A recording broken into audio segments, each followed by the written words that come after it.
Uşaqlıq boynu xərçəngindən hansı üsullarla qorunmaq olar? Bu üsulları anlatmaq üçün öncə uşaqlıq boynu xərçənginin səbəbləri haqqında danışaq. Uşaqlıq boynu xərçənginin əsas səbəbi human papillomavirus dediyimiz HPV yüksək risk daşıyan tipləridir. Bunlar hansılardır? 16, 18, 31, 33, 45, 52, 58 tipləridir.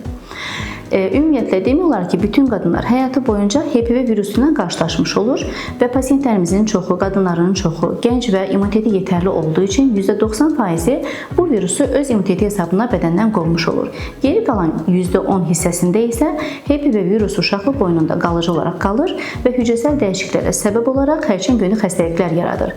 Hansı ki, pasientlərimiz skrining testlərini etdirməzsə, gələcəkdə uşaqlıq boynu xərçənginə səbəb ola bilir. Uşaqlıq boynu qorunmasının iki üsulu var. Birincili qoruma və ikincili qoruma.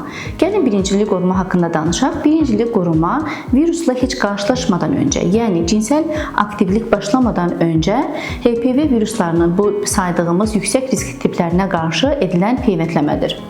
Bu peyvəndləməni 15 yaşın altında 2 doza şəklində, 15 yaşın üzərində isə 3 doza şəklində etmək mümkündür.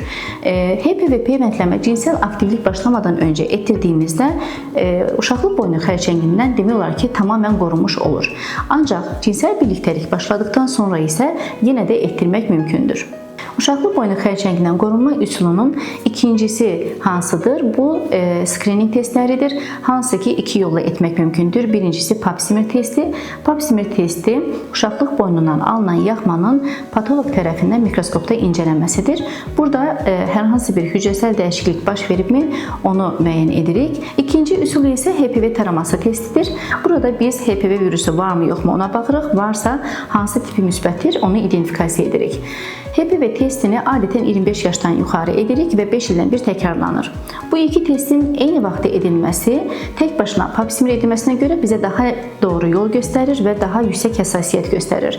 İkisinin birdə edilməsi co-test adlanır. Həm obyektiv, həm subyektiv dəyərləndirmə olduğu üçün bizə daha doğru məlumat verir. Pasientlərimizə demək istəyirəm ki, bu bəhs etdiyimiz birincili və ikincili qoruma yöntəmləri ilə demək olar ki, uşaqlıq boynu xərçəngindən tamamilə qorunmuş oluruq. Xatırladım ki, klinikamızda həm pap smear taraması, həm HPV taraması, əgər bunlarda müsbət bir şey aşkar olunarsa, kolposkopik müayinələrimiz, ginekoloji müayinələrimiz və eyni zamanda HPV peyvəndləmələrimiz mümkündür.